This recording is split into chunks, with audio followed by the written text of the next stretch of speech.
Bonjour et bienvenue à tout le monde. Le monde regorge d'individus aussi différents les uns des autres. Nous menons des activités très diverses et des modes de vie que nous partageons avec nos proches. Il existe 7,5 milliards d'êtres humains sur Terre, et chacun d'eux est unique. Chacun d'entre nous a un talent, un but dans la vie, une passion et des rêves. Certains sont timides, tandis que d'autres foncent dans le tas. Certains sont courageux, d'autres non. Certains forts, et d'autres faibles. Tout ça pour dire que les humains sont très différents les uns des autres.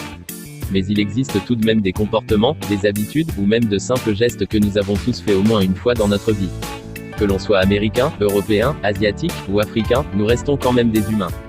Et la nature a décidé de nous réunir, grâce à de petites choses que nous avons remarquées, et que nous allons vous proposer aujourd'hui dans 10 choses que nous avons tous fait au moins une fois. C'est parti!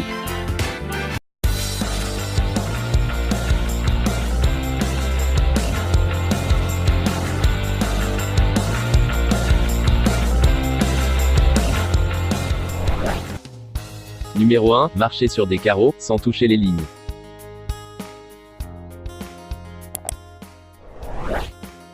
Que l'on soit enfant, ado, ou adulte, nous nous souvenons tous de ce moment où on tentait d'éviter les bordures des carreaux, pour ainsi ne marcher que sur la surface plane de celle-ci. C'est comme un petit défi qu'on lance tout bêtement à soi-même pour occuper son trajet. Il est fascinant de voir que l'on n'est pas la seule personne sur Terre à faire ces petites habitudes du quotidien. Ceci prouve à quel point les humains sont semblables, même s'ils sont très éloignés les uns des autres. Nous ignorons la raison pour laquelle notre cerveau prend instinctivement cette décision, mais ce dont on est sûr, c'est que c'est très répandu sur Terre. Donc si vous voyez un homme qui marche très bizarrement sur votre terrasse, n'allez pas croire qu'il a bu, ou qu'il est drogué. Il fait simplement ce que 7 milliards de personnes font parfois. Oui, on sait, c'est très bizarre de faire ça. Mais avouez que vous-même vous avez au moins tenté de le faire une fois. Donc détendez-vous, et réalisez que vous n'êtes pas la seule à éviter les bordures des carreaux. Numéro 2, vous ne dites que la fin des phrases, quand vous chantez les paroles d'une chanson. Nous aimons tous les chanteurs, les rappeurs, ou même les chanteuses d'opéra. Ils sont très talentueux et ne manquent jamais d'inspiration s'il est question de sortir un nouveau tube. Nous nous pressons d'aller écouter leur nouvel album à chaque fois qu'ils en sortent un. On dit qu'un cerveau humain retient plus rapidement les paroles d'une chanson que d'un simple texte. Mais il ne le fait pas très bien on dirait, puisque nous sommes très nombreux à chanter la fin des paroles d'une chanson. Et au début, nous ne faisons que blablater sans arrêt. Regardez juste cet homme, et vous comprendrez tout.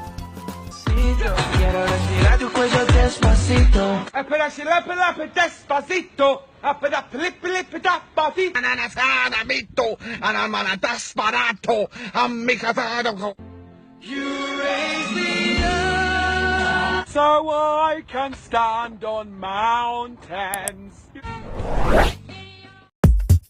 Numéro 3, vous cherchez des objets que vous avez déjà dans la main. Que ce soit des lunettes, des clés, ou n'importe quel objet, nous avons l'habitude de laisser nos biens, ou de les ranger quelque part et ensuite oublier où on a bien pu les mettre. C'est impressionnant de voir à quel point notre cerveau oublie vite une tâche pour s'occuper d'une autre. Nous sommes tellement occupés par le monde qui nous entoure que nous avons tendance à oublier certains petits détails de notre vie. Et parfois, il est très difficile de retrouver nos objets que l'on range quelque part dans la maison. Et le plus drôle dans l'histoire, c'est que la plupart des objets que l'on cherche se trouvent juste sous notre nez. Il n'est pas rare que nous retrouvions nos lunettes sur nos yeux après les avoir cherchées pendant plusieurs minutes. Ou encore de trouver nos clés dans nos poches après les avoir cherchées dans toute la maison.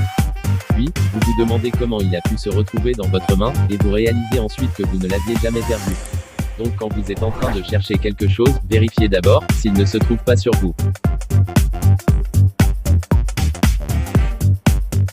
Numéro 4, vous avez constaté que le feu rouge dure plus longtemps que le feu vert. Que vous soyez cycliste, chauffeur de voiture, ou même de poids lourd, vous avez obligatoirement déjà croisé un feu rouge sur votre trajet. Un feu de signalisation est un dispositif permettant la régulation du trafic routier entre les usagers de la route, les véhicules et les piétons. Les feux destinés aux véhicules à moteur sont généralement de type tricolore choisis pour leur remarquabilité, ou conspicuité, auxquels peuvent s'ajouter des flèches directionnelles. Ceux destinés aux piétons sont bicolores et se distinguent souvent par la reproduction d'une silhouette de piéton. Les feux tricolores pour cyclistes se distinguent par la reproduction d'une bicyclette. Les feux de signalisation comportent généralement 3 couleurs, le vert, le jaune et le rouge. Mais on a toujours l'impression que le feu rouge dure plus longtemps que le feu vert. Détrompez-vous, car le feu vert exécute la même durée que le feu rouge. Au moins maintenant, vous savez que vous n'êtes pas le seul à penser cela.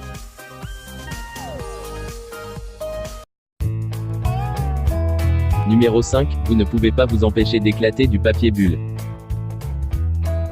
papier bulle, qui devrait logiquement s'appeler film à bulles, est un matériau plastique transparent, utilisé en général pour emballer des objets fragiles. Des hémisphères protubérants remplis d'air ou communément appelés, les bulles, sont régulièrement espacés pour procurer un coussin protégeant les objets précieux ou fragiles. On retrouve du papier bulle dans presque tous les matériels électroménagers que l'on achète. De plus, croyez-le ou non, mais il y a des gens qui achètent des objets emballés, juste pour pouvoir éclater l'emballage de papier bulle qu'il contient. Dites la vérité, pouvez-vous avouer que vous ne vous êtes jamais amusé à éclater ces petites bulles d'air ne serait-ce qu'une fois? Même si ce n'est pas le cas maintenant que vous êtes adulte, vous ne pouvez pas nier que c'était l'un des jeux les plus amusants que vous faisiez à votre enfance. En plus, il est connu que éclater du papier bulle réduit considérablement le stress. Donc si vous rentrez d'une longue journée de travail et que vous n'arrivez pas à vous détendre, prenez juste du papier bulle, et amusez-vous à les éclater les unes après les autres. Croyez-nous, cela va vraiment vous soulager.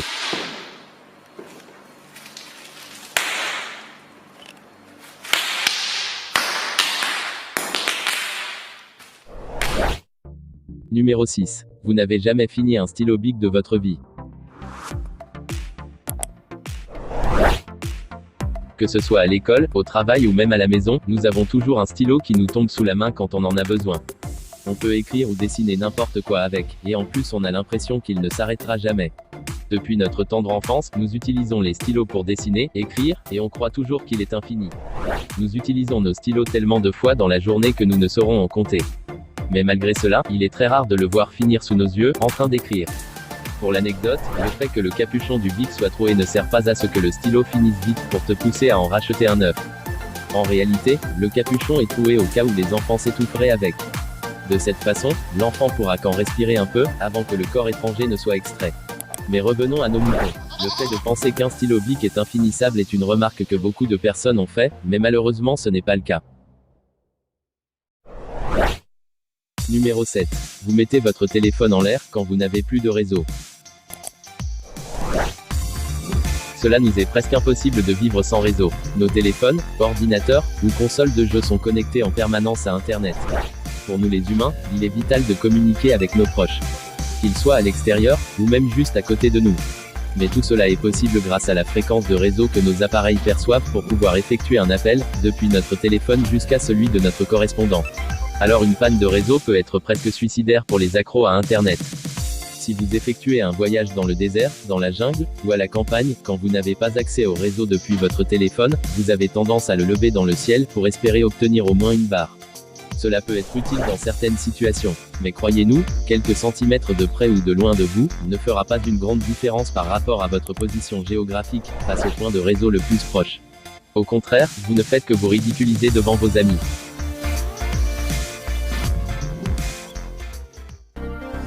Numéro 8. Vous criez sur la table quand vous vous y cognez votre orteil.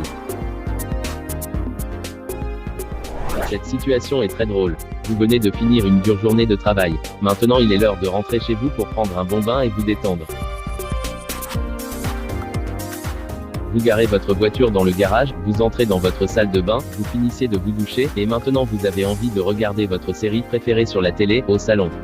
Après avoir descendu les escaliers, vous vous dirigez maintenant vers la télécommande, et là, vous vous cognez l'orteil contre la table. Une sensation très douloureuse envahit votre corps. Vous vous énervez, et commencez à vous acharner sur la pauvre table, qui ne se doute absolument de rien. Donc la prochaine fois qu'une situation pareille vous arrive, détendez-vous, pour reprendre le contrôle de votre corps. Après tout, une table, ce n'est pas vivant. Numéro 9. Vous êtes constamment en train de ronger quelque chose. Ceci n'est pas observé sur tout le monde, mais il y a des gens qui ne peuvent s'empêcher de ronger presque tout ce qui leur tombe sous la main. Que ce soit des capuchons, du plastique, un câble d'écouteur ou même leur ongle, certaines personnes ne se retiennent absolument pas. Ils auront beau résister, ils finiront toujours par le faire. Et souvent, les gens ne s'en rendent même pas compte. Ronger des choses leur permet de gérer le stress du quotidien et de se détendre. Mais c'est quand même un comportement à éviter, car généralement, les objets que vous mâchez sans arrêt sont souvent pleins de microbes et de bactéries. De plus, selon certaines personnes, se ronger les ongles est un signe de pauvreté dans le futur. Donc la prochaine fois que vous aurez envie de vous ronger les ongles, pensez plutôt à mâcher un chewing-gum. Au moins comme ça, vous êtes sûr de ne pas avaler plein de microbes.